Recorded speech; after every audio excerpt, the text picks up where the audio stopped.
Dedication and hard work are the foundations of Cornell squash. We train to develop a high level of physical and mental discipline so that we might become better versions of ourselves on and off the court. We aim to leave the jersey in a better place for our team, our coaches, and for Cornell. We stand up to the competition, the best in the Ivy League and the world. We play with finesse. We grind for the advantage and we attack the court for every point. We are destined for greatness. We are determined to be the best. This is Cornell Squash.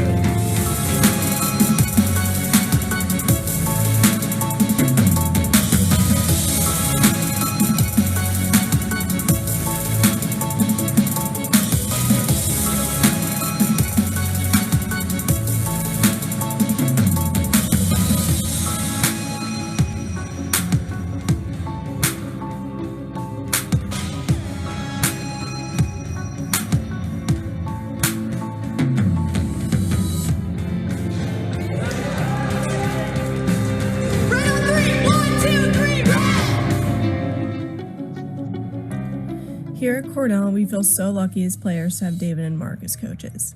They push us to our best every day, both physically and mentally, and we are all better because of it. I found that once entering the college level, I needed to improve my game in multiple areas, and I credit Mark and David to my heightened progress in the last 4 years. Hi, I'm Sivasangi Subramaniam and I'm 21 years old. Currently, I'm a junior in Cornell University and I'm majoring in communication. I'm also ranked number 38 in the professional squash tour. Being part of the Big Red Squash program has shaped me into a much more confident person. As an international student, the bond I've created with my teammates has been one of the best experiences so far in my life. To me, they are like my second family. This is Veer Chotrani and I am a rising sophomore from Cornell University. I play number 1 on the Cornell squash team and I will be studying psychology. My biggest achievements till today are being number 5 at the World Junior Championships, and I am also the current Asian Under-19 champion.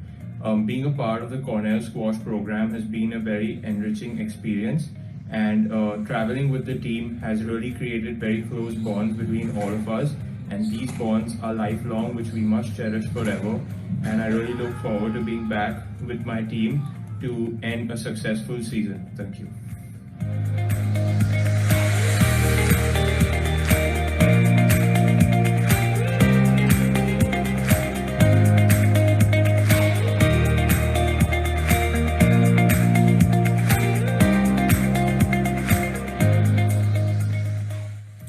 For the last few years, our program has been lucky enough to take winter break trips to elevate our training and spend quality time with the team and coaches. My sophomore year, we went to Bermuda, and my junior year, we went to Florida. These trips have become an important part of our training regimen, and we will continue to implement them into the program.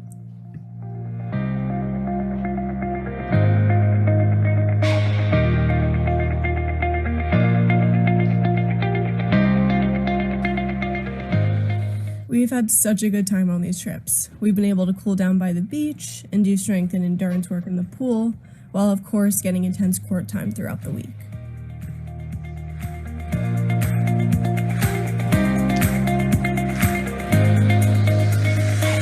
Thank you for watching. I really hope this has given you a better insight to what Cornell and our squash program has to offer.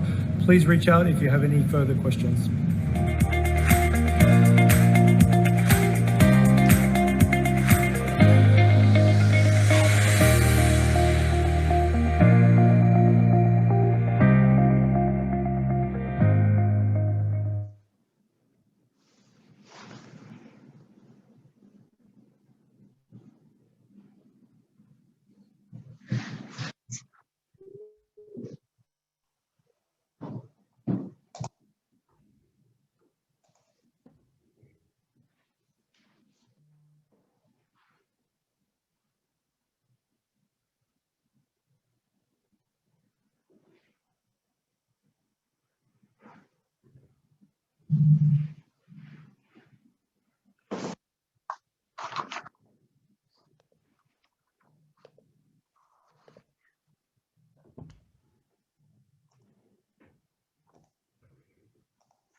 Welcome, everyone. My name is Heather Saunders, Cornell class of 91.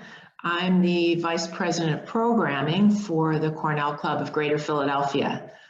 On behalf of our club and the Cornell Athletics Department, I want to thank you for joining us tonight.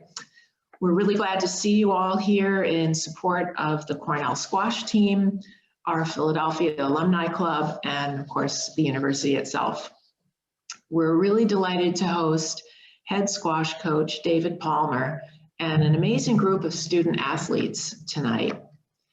You might wonder why the Cornell Club of Greater Philadelphia is hosting this event, and it's pretty simple. The city of Philadelphia has a long tradition of squash. In fact, the first ever association for the sport of squash was formed here in Philly in 1904. It was called the United States Squash Rackets Association. The name of the association was later changed to U.S. Squash, and the current president of U.S. Squash, Kevin Klipstein, is another Cornellian here with us this evening that you'll be hearing from a little bit later on. Before we get started, I want to go over just a few housekeeping items. We are going to keep attendees' mics muted during the program to avoid any accidental interruptions. The format of the program is going to be a 30-minute moderated discussion followed by 15 minutes of Q&A. You can use the chat function to submit your questions, and if you already submitted a question when you registered, then we have that. And we'll get to as many of your questions as we possibly can. This event is being recorded, and if you prefer not to be on camera, you're very welcome to just keep your video off during the event. Now, I do want to take a moment to remind you of some of the ways you can connect with Cornell this month. The Cornell Club of Greater Philadelphia supports local students through our Rumsey Scholarship Fund, and of course, we invite you to join us by contributing with a gift of any size. We're going to post the link to Cornell's giving page in the chat, along with instructions on how to enter the correct designation for that scholarship fund. And we thank you in advance for your support. You might be aware that at the moment the alumni trustee election is underway. Every year, the university invites us to the table by selecting 2 alumni who will represent us on the board of trustees. We invite you to learn about the vital role the Board of Trustees plays in steering Cornell's course by watching Corey Earle's lecture, In Trustees We Trust, and by participating in the events that the university is putting forward. Voting ends on February 28th. We'll be posting some more resources about the alumni trustee elections in the chat too. You should have received emails if you are an alum with a personalized link to cast your vote. And if you haven't seen it, please take a look in your spam folder, just in case. We also want to invite you to register and participate in the Cornell Alumni Leadership Conference, which is taking place this year, February 24th through the 28th. It's open to all Cornell alumni, and it really is a great way to learn about what's happening and ways that you can support Cornell as alumni. Links to that information and registration page are also coming in the chat. And finally, Cornell Giving Day will be coming up in the first half of March. We don't have an exact date yet, so please keep an eye on your emails that are coming from the university. It really is a great opportunity to support the athletics department or any other specific Cornell program that might be near and dear to your heart. So now it's time to start this evening's program, all about squash. And I'd like to kick it off with a little bit of squash trivia. So we're going to launch 3 trivia questions in a poll format in the chat to see how much you already know about squash and whether you can learn something new. So I'm going to ask for some help. And here we go with our first question. So the sport of squash was invented by students at the Harrow School outside of London. What year was that?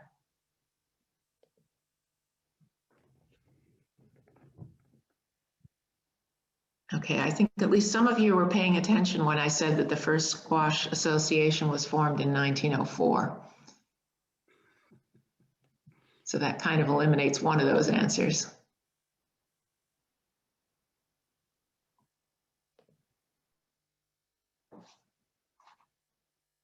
Okay, are we still going with answers? No, I think we're there. It's been around since 1830, so actually the oldest date was the correct one.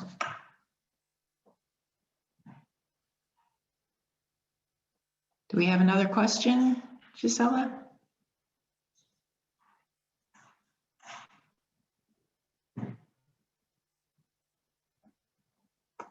So in 2003, Forbes magazine voted squash the healthiest sport to play.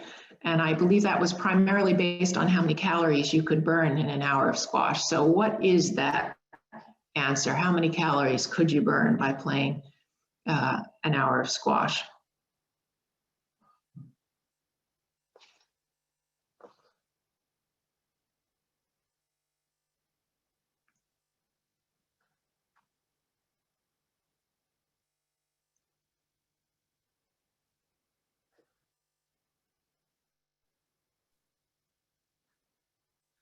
Okay, the correct answer is the second one, 600 to 1,000 calories.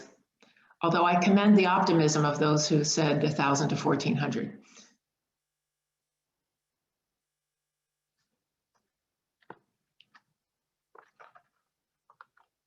And we've got one more question. So the Titanic actually had a squash room on the ship and a resident coach.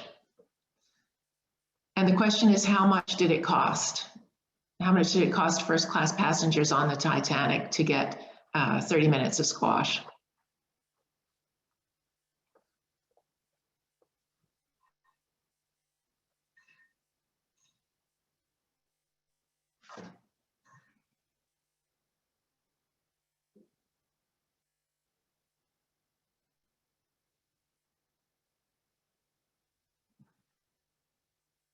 So either you're extraordinarily well informed or you're really good at guessing, because the correct answer is 50 cents. It was 2 shillings on the Titanic for a half hour of squash. And as somebody just pointed out in the chat, tough coaching job for that poor guy. His career didn't end well.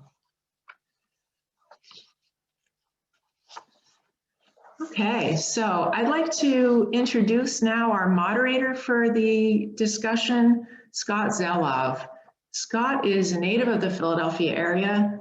Just like me, he's a graduate of Plymouth Whitemarsh High School, go PW. Scott received a degree in economics from Cornell in 1979 and an MBA from the Cornell Graduate School of Business and Public Administration in 1981. And he started his career at Chase Manhattan Bank and then served as director of marketing, CFO, and then president of VIZ Manufacturing Company. Scott's been a Lower Merion Township Commissioner since 2006. He and his wife Liz reside in Haverford, and his son Scott is Cornell class of 2021. His daughter Lily, who you're going to meet in our panel, is a new member of the Cornell class of 2023. And his son Seneca is a Haverford School class of 2021. Scott's father was also Cornellian, class of 1949. So he and his family are Big Red squash supporters and super fans. Scott, welcome to you, and thanks for joining us. Thanks for agreeing to moderate the conversation tonight. The audience is yours. Thanks very much, Heather, and appreciate the introduction. Looking forward to chatting with Coach Palmer and with the team tonight. And welcome to the many alums who are on with us. Welcome especially to the squash alums. Welcome to the parents of the current team members. Delighted to have everyone here.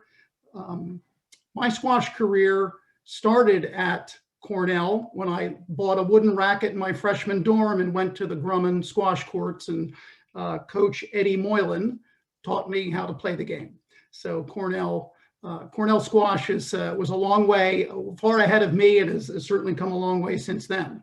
Not only are there Cornellians in my family, as Heather mentioned, but in my wife's family, there are her aunt, her uncle, and her two cousins. And her one cousin was a Chi Psi fraternity brother of Jim Broadhead. And why is that relevant? Because I'd like to introduce the James Broadhead coach, head coach of squash at Cornell, David Palmer. David Palmer is a two-time world champion. Under David, the women's team has finished as high as 7th nationally and won the Kurtz Cup in 2019. David guided the men's team ascension to 10th last season. David has recruited elite talent to the Big Red Squash program, including CSA, that's the College Squash Association, first team All-Americans and all Ivy players, Veer Chotrani and Siva Subramaniam. Veer was also last season's Ivy League Rookie of the Year. David Palmer is one of the most accomplished squash athletes in history and one of the great teachers in this game. He competed on the professional squash tour for 15 years, twice moving to the #1 ranking in the world. And during his pro career, he played in 53 tour final matches, winning 27 times. David won 2 world championships.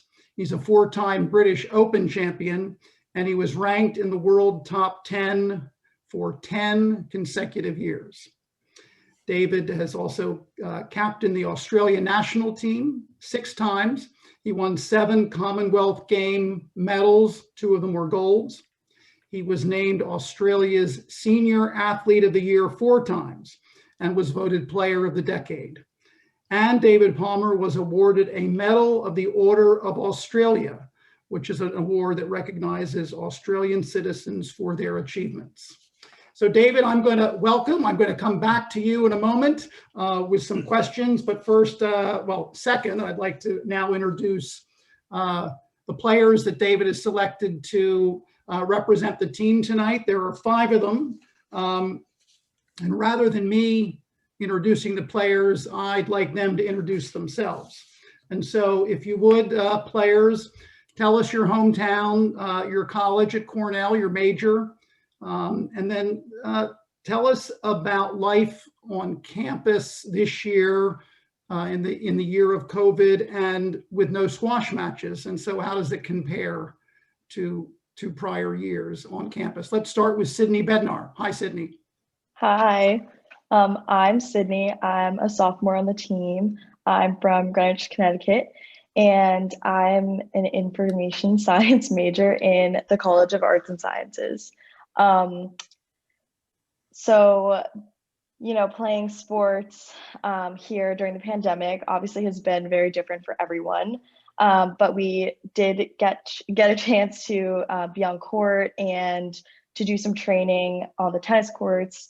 We were doing a lot of running and a lot of strength training, and I felt like David was really preparing us for a season that, you know, still had a possibility of happening. Unfortunately, it didn't happen, but I felt like I was very fit and that I would be ready for whatever was coming for me. Thank you, Sydney. Let's next go to Charles Culhane. I'm Charles. I'm from Brooklyn, New York.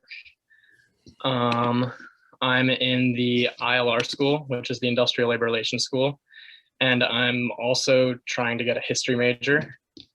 I would say the pandemic has affected our season or our year very much. So it's been a weird year. We've been going to the gym when we're not allowed to go to the courts, just so we stay on top of our fitness. And I think we're getting a good base for next year. And I'm really excited for what's coming. Great, thanks, Charles. Mimi? Hi, everyone. My name is Mimi. I'm a senior co-captain with Lily, who's also on this call. I'm from Bryn Mawr, Pennsylvania, and I am a communication major in the School of Agriculture and Life Sciences and minoring in business in the Dyson School. So I'm a senior, so I definitely have an alternate perspective of people who are younger on the team. This is definitely very new to me. I luckily got 3 seasons in before COVID hit last March, and luckily we were able to finish our season in full last year. But last fall, like Sydney and Charles said, we definitely made the most of it and got in good shape. And for me, I was definitely focusing on just spending time with the people around me because it's my last year at Cornell. So I was able to spend a lot of time with my friends and play squash and spend time with my teammates. Thanks, Mimi. Alex, would you like to introduce yourself? Hey, everybody. My name's Alex Duretsky. So originally I'm from Chestnut Hill, Philadelphia, hence this being in this meeting, but I live in San Francisco, California now. I am an American Studies major with a concentration in inequality studies and an education minor in the College of Arts and Sciences. I've played squash since I was 4 years old, and I'm almost 22, so it's been my entire life. I love everyone here, and yeah, that's me. Thanks, Alex. Mhm. And our final player tonight, Lily Zelov. Hey everybody, I'm Lily Zelov. I'm a co-captain of the women's squash team. I'm an economics major in the College of Arts and Sciences with a business minor. And I just want to echo everything that everyone else just said. You know, we worked hard and it was great to be able to practice at all in the fall, but I definitely, I look forward to practice every day because I got to see all my teammates, and it was hard not being in one big group and not seeing everyone every day. So I'm looking forward for, things to get back to normal in the fall. Thanks all of you for your introductions. I'm going to come back to you with some questions, but let's start with David. As we just heard, your accomplishments in pro squash are so impressive, David. But let's, if you would, take us back to earlier in your life. When did you first start to play squash? Alex was 4. So how old were you? Who was your first coach? Were there junior tournaments in Australia like there are here? And I wonder if your wife, Melinda, and your 2 daughters also play squash. Thanks, Scott. Yeah, obviously excited to be here, and thanks everybody for joining. Similar to Alex, I was 4 or 5 when I first started, and most squash kids, my parents both played and were very good squash players, very supportive. Typical Australian kid growing up in Australia. I played all sports, whatever I could get into. And then it was probably around 14 or 15, I decided squash was my favorite. And that was the one that I was going to really try to be. I had dreams of being a professional athlete and playing on the world tour. So that was sort of when I first started. The junior circuit was definitely not what it is today. Obviously, it feels like forever ago, my junior days. But yeah, I played squash tournaments in Australia. A big trip for us maybe was going to New Zealand, but we definitely didn't come over and play like the US Open, which is obviously one of the biggest world junior tournaments at the moment. The British Junior, like I know Charles went over and played at the British Junior in his last year of juniors. So yeah, obviously the game's really grown, and it's great these international junior tournaments are happening all over the world, and that's why we end up with some amazing players from America, but also from all over the world. So as far as Melinda did play squash, and she was a very handy squash player, played a lot of junior tournaments. So she hasn't played recently. When we were living in Boston, she got back into it a little bit, and she played some of the hardball doubles.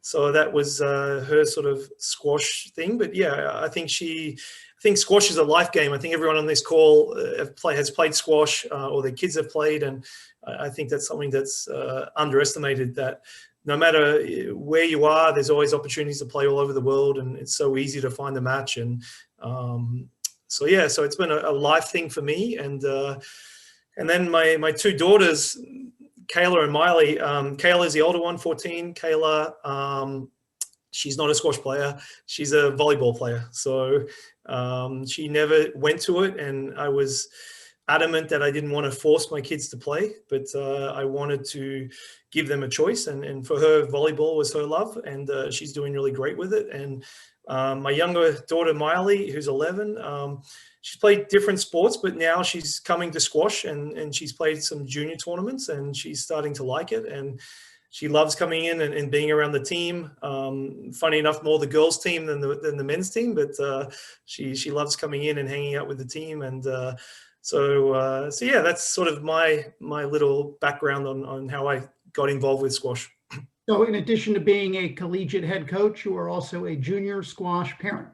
So exactly. So of all those squash matches you've played in your career, what's your most memorable one?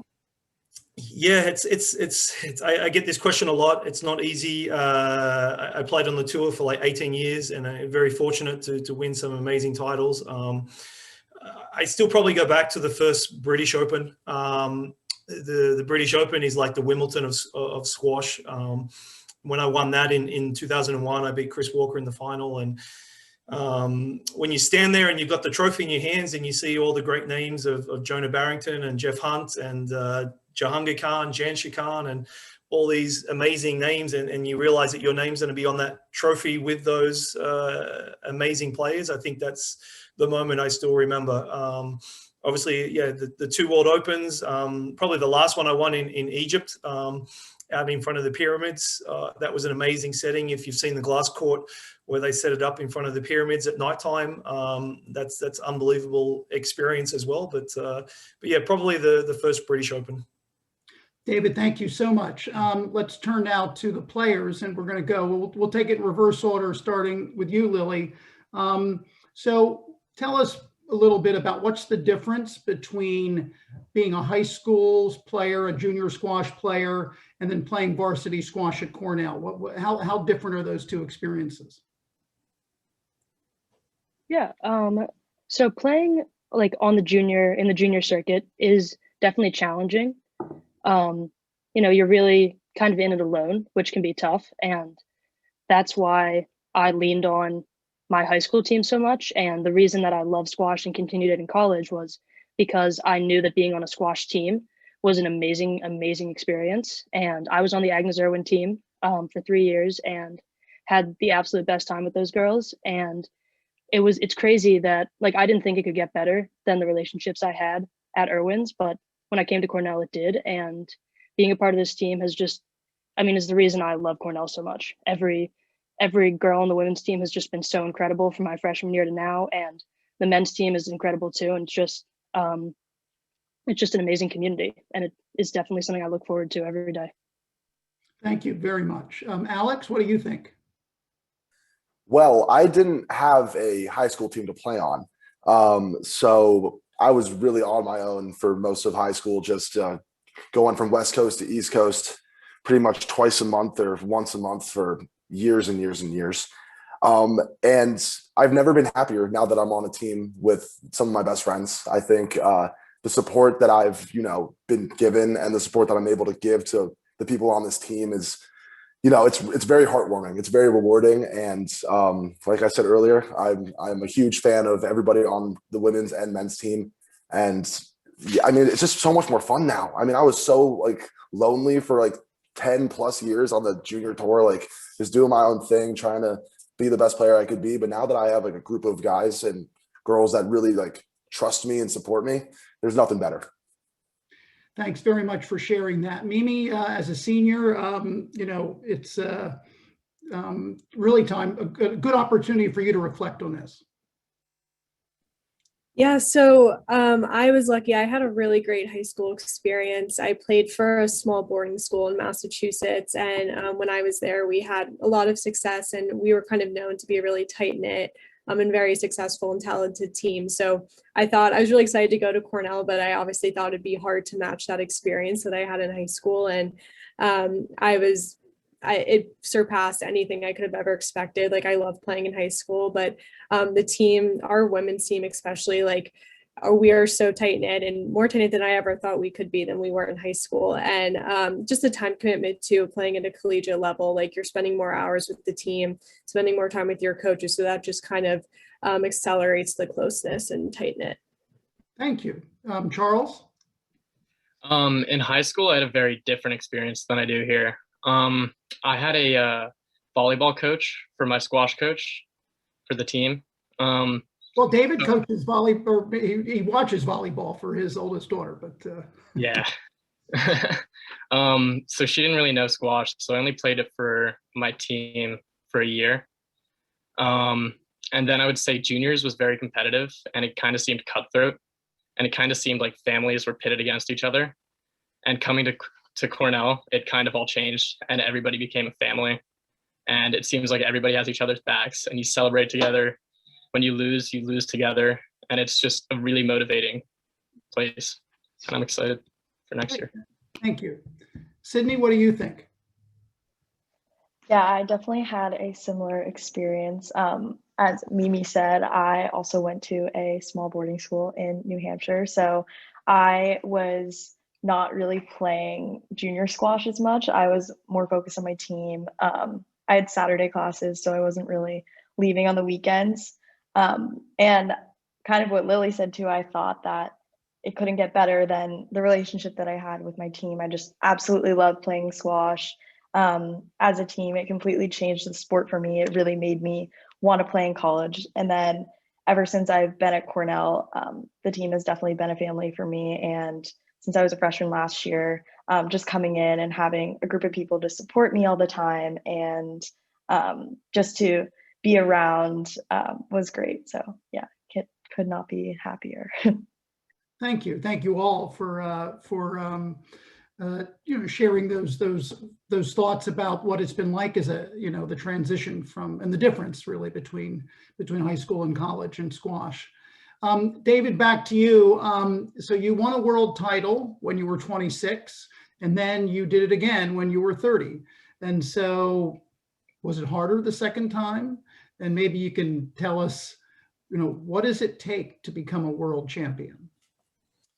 Yeah, I don't know if it was harder the second time. Obviously, the World Championships happens every year, and I lost a couple finals. I was sort of known for coming back and saving sometimes match points at World Championships and winning them. I think squash players, again, peak, I would say, more in their late 20s and early 30s. So I think when I won my second World Championships, I was 30, 31, and I think that was probably some of the best squash I was playing. So nowadays with technology, you see a lot of players, like I played till I was 36. You see a lot of players recently playing through to like 37, 38. So I think, again, it wasn't like there was a difference, but every year the goal for me was to always win the World Championships and win the British Open, and obviously try to keep my ranking as high as I could. And so yeah, I came close on winning other ones, but yeah, the two I won were very special. So Thank you. Back to the players, and we'll start this time with Sydney. So let's have a little fun. Tell us about the hardest workout that Coach Palmer puts you through, and also tell us briefly about the month of January, because every year in January you're training, you're practicing, and match play starts. But in the month just ended, the month of January 2021, since there is sadly no squash this season, you got to do something else. So what did you do in the month of January? So for the first question, I would have to say stadiums. I don't think that ever really gets easier. I think no matter how good you get at it, you're always still like trying to push yourself and trying to improve yourself. And, David's standing at the bottom of each row telling you like, all right, keep it going, like speed it up. I think you can go faster than what you're doing. And so I don't think that really ever gets easy, but afterwards definitely is rewarding. And then as for January, squash was pretty limited, obviously, and it was definitely a weird feeling not to be training and, back with the team. But I spent a lot of time with my family, and I was actually playing a lot of paddle with my mom, which was fun and something that I've never really had time to do. So yeah. Thank you. Charles? For the workout, I would say probably the one-on-one sessions, and the specific drill I would say in those one-on-one sessions is the one where I would have to hit a back wall boast to David, and he gets to choose whatever shot he wants in the front, and then I have to hit a rail off that, and then another back wall boast, and it's a leg burner. It's I think my least favorite.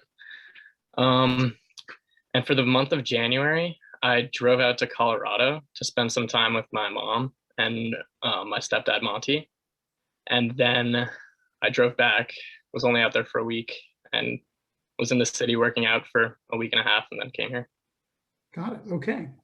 Mimi, you're next. My hardest workout, in my opinion, was probably the 500 court sprints. And that's something we do routinely in season, probably like 2 to 3 times a week.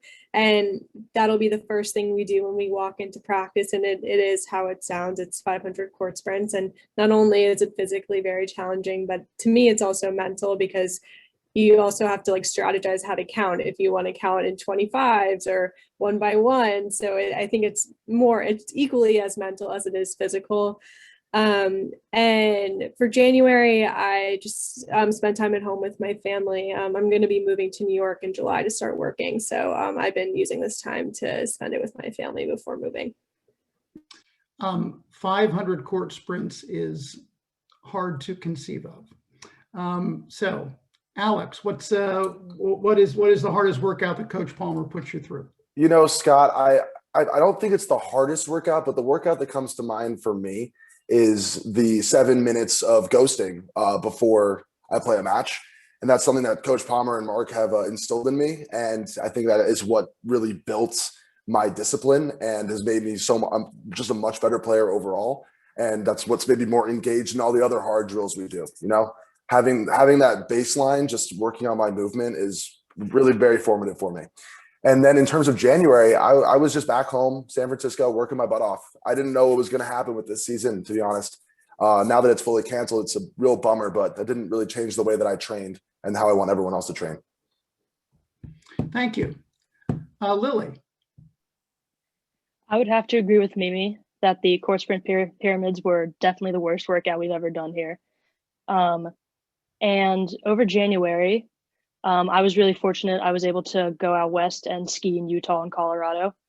Had a lot of fun, had some big gashes on the bottom of my skis, but yeah, I spent most of January doing that. As long as the gashes were only on your skis. David, back to you. So tell us if you think squash will one day become an Olympic sport. And do you follow the pro career of Danielle Lay-Tourneau, who's Cornell class of 15 and playing in the professional women's tour? Yeah, the Olympic question, I think I've been involved with the Olympic bid probably for 20 years now. And it's a long drawn out thing. And unfortunately, we just don't seem to qualify. We do everything. We have the World Squash Federation, the PSA, US Squash. We've put together some amazing bids. And I think we tick all the boxes. There's no reason why we shouldn't be an Olympic sport, but unfortunately we're not. And I don't think we're giving up by any means. I know there's plans for Paris, and I think 2028, I think it might be here in America, in LA. So with the strength of US squash growing, obviously that really helps as well. So yeah, it is frustrating, as all the players deserve, all the professional players deserve to be at the Olympics and represent their countries. But yeah, I don't really have an exact reason why, but it's not from a lack of effort or trying, that's for sure. So. Well, it is frustrating for many in the squash community, but you know, I know many are working on it, and it sounds like you are as well. Yeah, and and just back to Danielle Latoro, she's probably one of our most successful alums.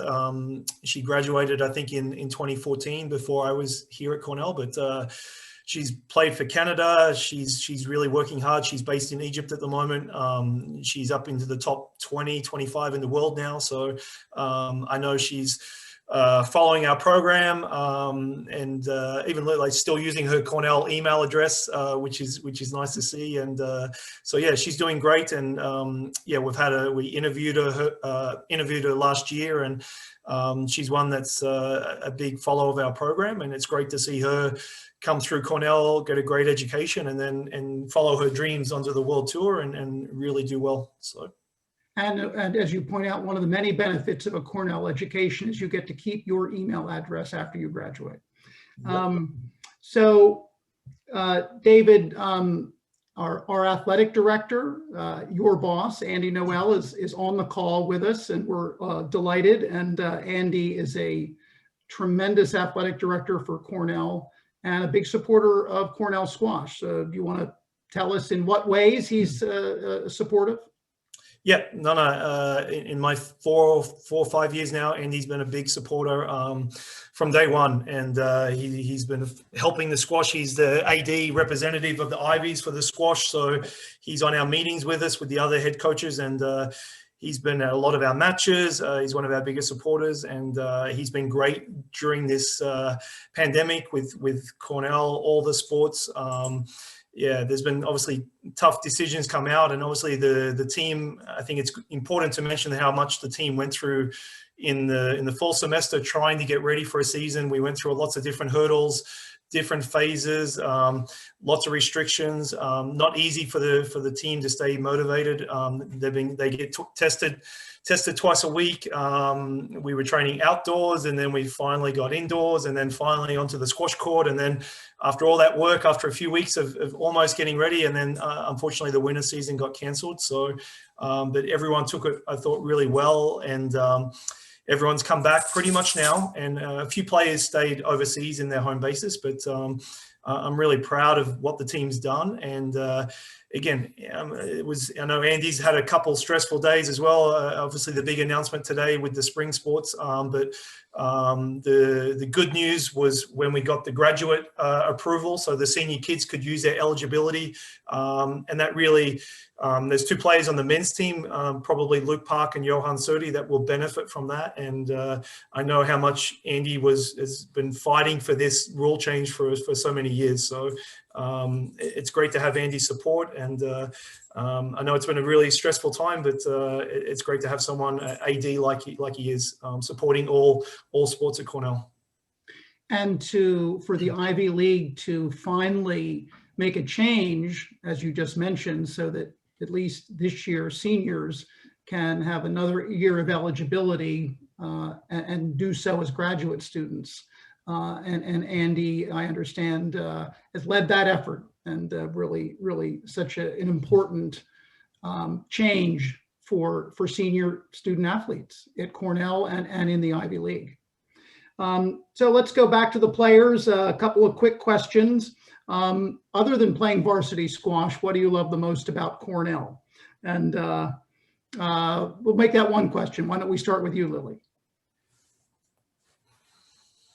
Yeah, I would say the thing I love most about Cornell is just all the incredible people I've met here, inside of squash and outside of squash. I'm really fortunate to be a part of a sorority, and my friends in my sorority are some of the most incredible people I've met, and it's just great to meet such like a diverse group of different people all over this campus. And I also love how beautiful the Ithaca area is.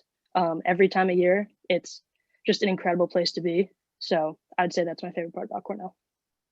Alex, other than playing varsity squash, what's your favorite, or what's your favorite part of Cornell, or what do you love about Cornell? There are so many things, Scott. I think what comes to mind for me first is the fact that at Cornell, I was finally able to, find myself and find my voice through the resources that I've been given being a student here. I'm lucky enough to be in a social fraternity as well. So I have plenty of friends, including everyone on the team, and just the resources. It's beautiful here all year round. It gets a little nippy. I get that, but we make do. It's amazing.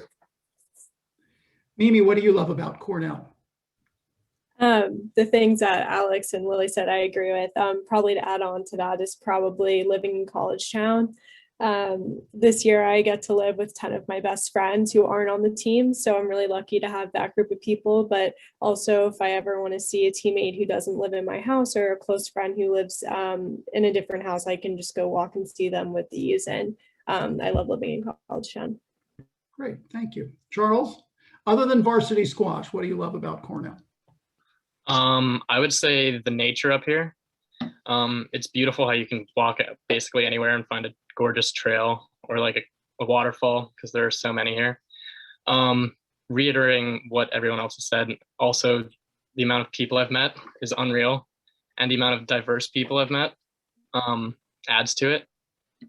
And yeah, I mean, that's mainly it. Great. Thank you. Sydney, what do you love about Cornell? I think I would also have to say the nature, and I think people definitely say that it gets really cold here, but you get used to it and you start to really appreciate the winter. And then also I would say that people are just really passionate about what they're studying and what they talk to you about. And I think sort of all my friends and the professors I've had, they've all challenged me to think in a different way and to, you know, like listen to what they're interested in, even if it's maybe not what I'm interested in. I feel like I've learned a lot just through my friends outside of the classroom. Thank you, Sydney. Thank you, everybody. All right, so now we're going to have a vote just for the players. Would any of you like to see the Big Red Pep Band play before your home opener next season? Anybody like that idea? Raise your hand. All right, David, it's unanimous. Andy, it's unanimous. So we got to arrange that. So at this point, for everybody who's listening, if you have questions, I see there's a few questions that have come through the chat. Now would be a good time to, if you're thinking about a question, to put it in, and I see that we've got a few, and I'll get to those in just a moment. And while you're thinking of your questions, I got one more for David. David, Cornell supports 37 varsity teams, 11 of which are self-funded, squash being one of them. So how can alumni, especially squash alumni, help support Cornell squash? Yeah, we, again, in my 5 years at Cornell, we've had amazing support from alumni, from parents. Yeah, I'm really proud with the progress of what we've made. And obviously years ago, the focus group did a great job with the program, keeping it going. A lot of people on the call, very important with where we are today. And again, every year, the generosity of our donors and alumni has been amazing. And just wanted to recognize quickly, again, my title, Jim Broadhead just made another very generous gift to the endowment. So he's been amazing over the years, and so many of you guys on the call. And so we're in a really good position. Obviously, again, doesn't mean that they don't keep raising the bar a little bit, and we've got to keep obviously on our toes and keep striving. But I think we've made some great jumps in that. We're in the middle of trying to put a new video system in place as well at the courts, so we can record training sessions, stream some of the matches. That was another gift from another family. So we've been really fortunate over the years, and I'm really grateful for all the support. And yeah, and again, I think it's exciting times. Obviously, we're already thinking ahead for next season, and I've got this working on the schedule, and obviously we're excited with the current team, and we've got a great incoming class of kids from America and from a few countries over the world. So it's all exciting, but yeah, we're very grateful for all the generous gifts, and it really helps us do things with the program and keep trying to develop it further and further. So. Thank you, David. That's really well stated. And your segue to two questions that have been asked by the many participants on this call.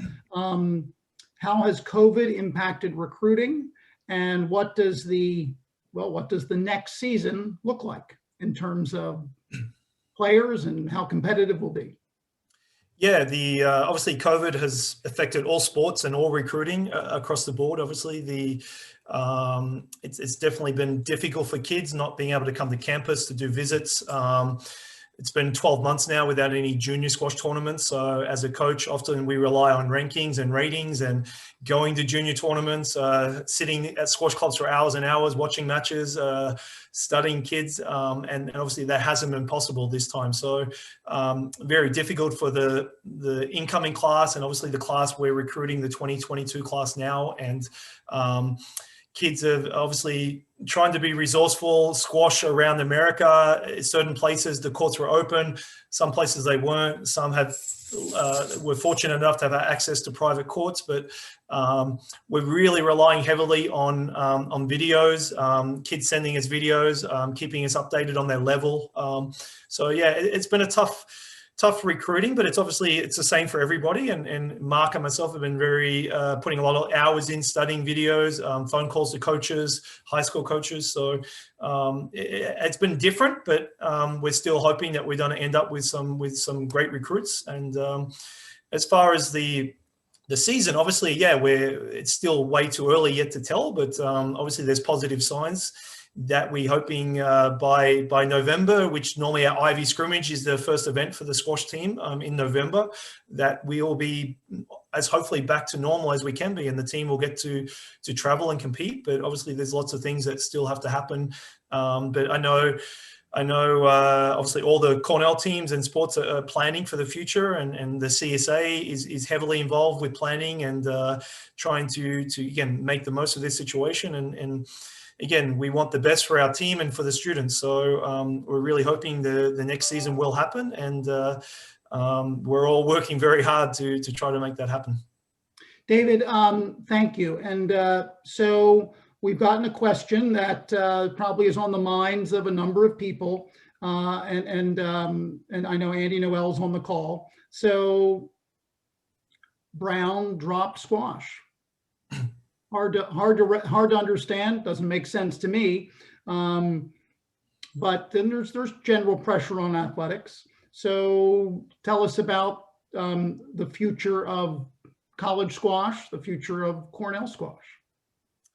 Yeah, obviously everyone was disappointed. Obviously Brown was sort of the first school to drop 7 or 8 sports, and then we lost the women's team at Stanford, and then GW as well. So to lose, obviously the CSA and squash has been trying to add more teams, and when you lose 3 within like 3 or 4 months, it was a big blow to us. But yeah, again, it's one of those, again, and I don't really have all the answers why everyone's disappointed. I know there's been lots of kids playing on those teams that went to those particular schools, were recruited, and I can't imagine how disappointing they are not to have a team to play on. And but obviously, again, Andy's been a great supporter of all the sports, and no sports have been dropped at Cornell. There's been 100% coaches, so he's been supporting us great. I know he's here. I don't know. Again, I don't want to drag him in. I know he's had a long day, but if you want to add something to that, I'm sure people would love to hear from you. So. Sure, that's great, David. And it's really fun to see everybody, so many familiar faces, and to be reminded again how impressive our student athletes are. I wish the president of Cornell was on this Zoom to see what our squash athletes are like, because I think she would like a heck of a lot more of them, to tell you the truth.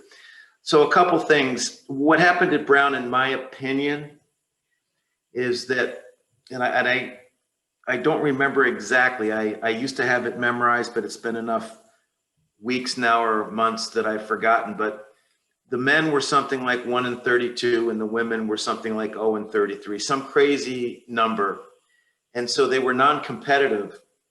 And when the financial crunch occurs, in addition to the crunch with admissions support for athletes, there is a very serious trend right now that presidents of these great universities are recognizing that there are approximately 220 athletes per year that are receiving special support in admissions.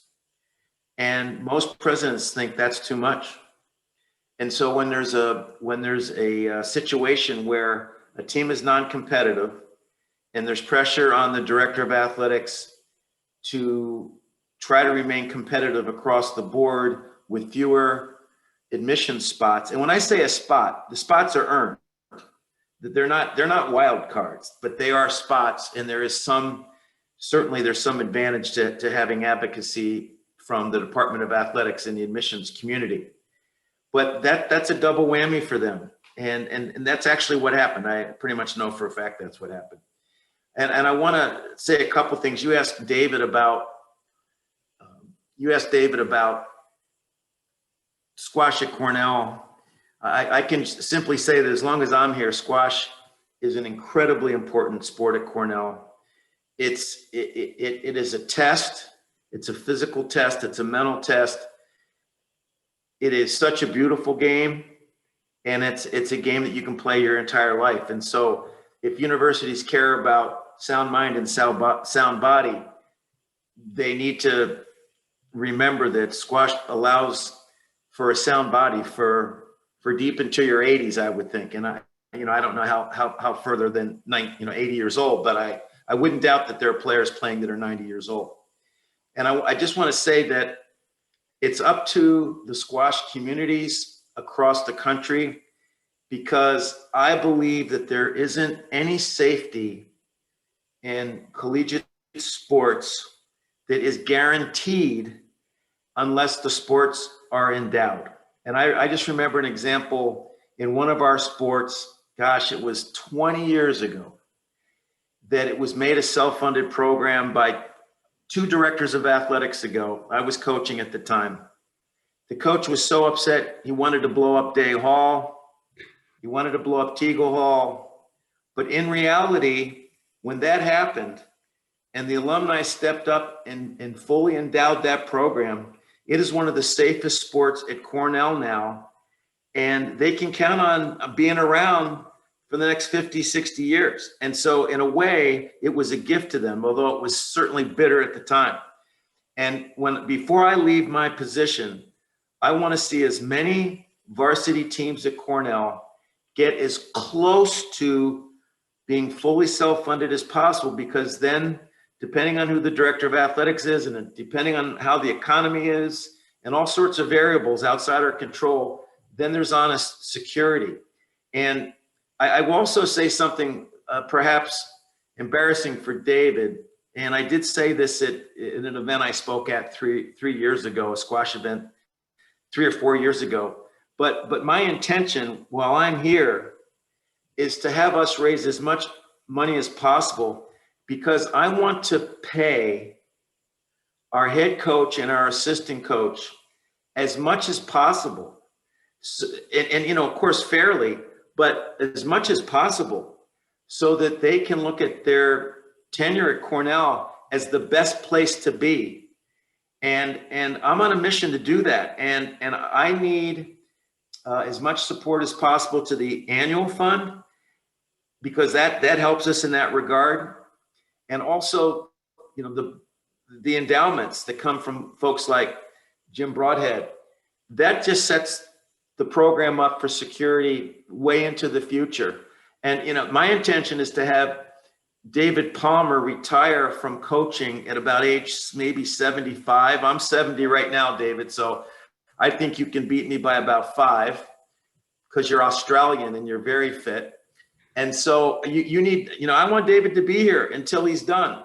And the way you do that is we just keep building. We keep building. We never get complacent, and we never think that we've done enough.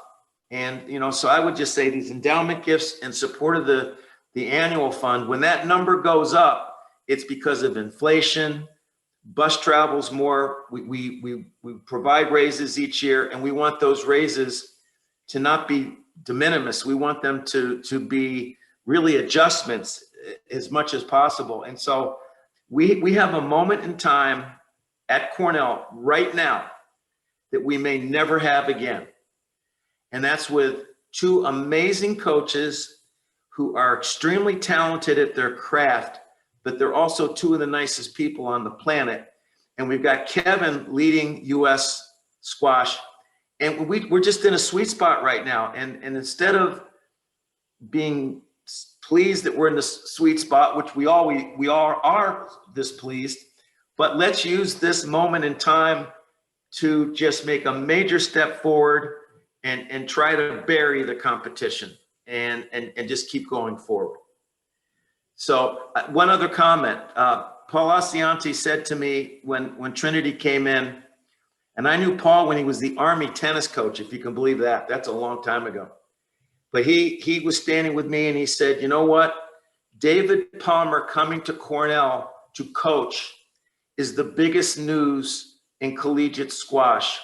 And it's an unrivaled opportunity. And I believed it before he said it. I believe it now. And so I would like everybody to really rally around the current program, our current coaching staff, and let's make another huge step. And I just thank everybody for being on the call and being increasingly supportive every year.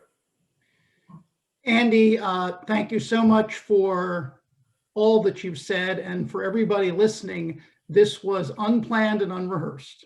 I did know that Andy would be on the call. I didn't know I was going to be on the call tonight either, so I'm glad to be here. Thank you, Andy. And your support for squash, you know, and you've been the AD for a while, and we need you to stay for a long time, because 22 years now. So we appreciate your candor. And and for those of you who haven't seen Andy at a Cornell squash match, he may be there, because I know he was there at squash matches last season. Yep. And so I really love it.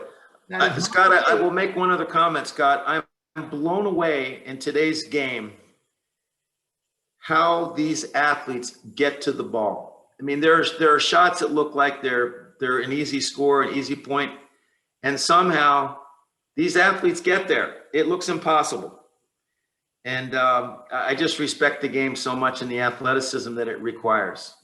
It's a different game than used to be played at the Grumman squash courts, Andy. And, yeah, I believe that. So thank you so much. And let's segue.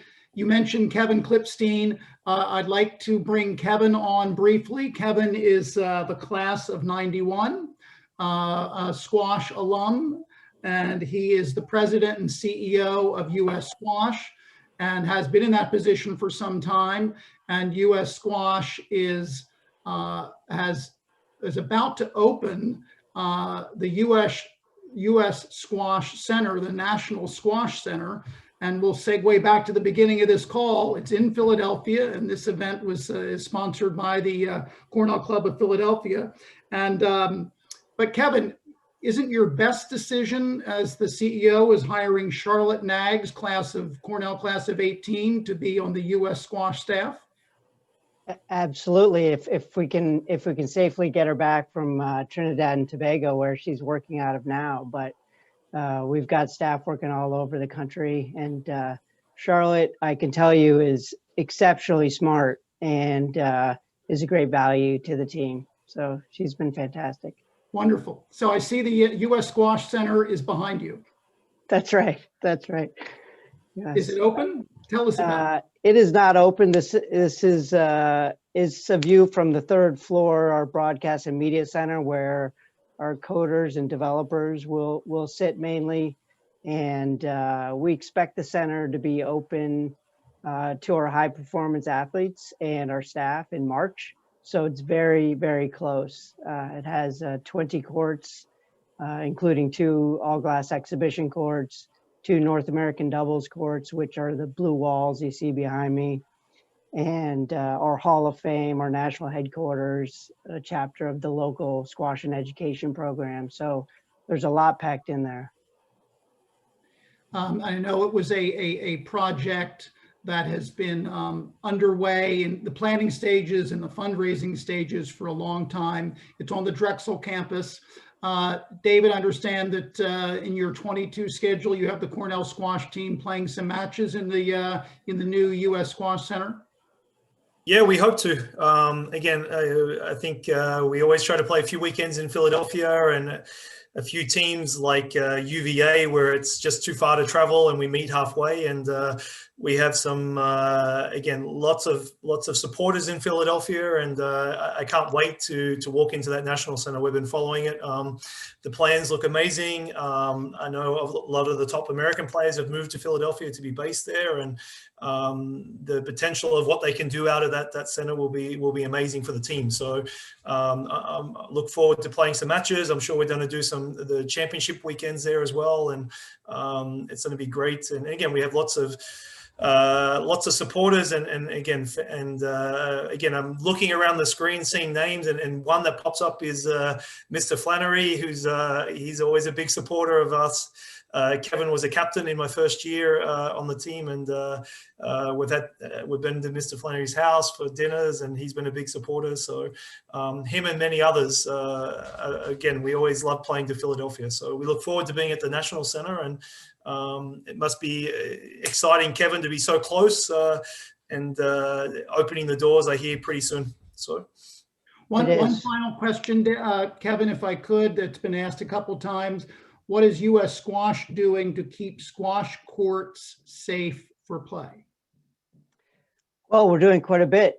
We were sort of I think we were the first national sports governing bodies to suspend all competitions. I think it was something like March 11th or 12th. And then pretty soon after that, the NBA and everyone else, there's sort of this avalanche of cancellations. So easy to look back and say, of course, things would close up, but back then it wasn't quite as clear cut.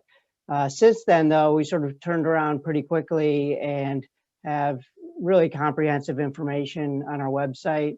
We sort of are in direct contact with facilities all over the country, setting the standard by which we sort of expect them to comply related to air circulation, and then in terms of competitions and other accredited play, what the requirements are for wearing masks, how many people can be on site, et cetera. So there's a ton of effort that goes into sustaining what play is going on now and preparing for what's coming back in the spring and summer. So quite a bit. Thank you, Kevin. Thank you for joining us on this call, on this Zoom. David, thank you very much. Andy, thank you for your cameo appearance. We greatly appreciate that. Thank you, Charles and Mimi and Lily and Alex and Sydney, for being with us and sharing and being candid with all of us. We are very grateful for your participation and your leadership and your commitment to being on the Cornell squash team. To everybody listening, to the squash alums, to the parents of squash players, to all the alums of Cornell, we really appreciate your participation. I want to turn things back to Heather Saunders, who got us started a little over an hour ago. And it's been such an enjoyable hour of celebrating Cornell squash and learning all about our players and our coach and the future. And Heather? Sorry, just quickly, Scott, I just want to say quickly, if people want to stay on at the end, I'm happy to stay on and chat. I see a lot of familiar faces. So I think if you want to stay on afterwards, I'd love to catch up with everyone. So. That's great. Thank you, David. That's a great idea. Tremendous. Thank you, Scott. Thanks so much for moderating our conversation this evening. I think it was really, really lively and just super interesting. Thanks to Coach Palmer, and thanks so much to the student athletes for participating. I think everybody really appreciated hearing your perspective. And a special thanks, of course, to Kevin Klipstein for your up-to-the-minute perspective from U.S. Squash. Many thanks to Cornell's Alumni Affairs and Development staff in the Athletics Department and in the Northeast Corridor office, because they really did a tremendous amount to support putting this event together and planning it with us and getting all the technology organized. On behalf of the Cornell Club of Greater Philadelphia, I want to say thank you to everybody for tuning in tonight. Tremendous offer from Coach David Palmer to stick around and answer additional questions. So please enjoy the rest of your evening. I hope wherever you are that you are safe and warm, and all the best from us in Philly.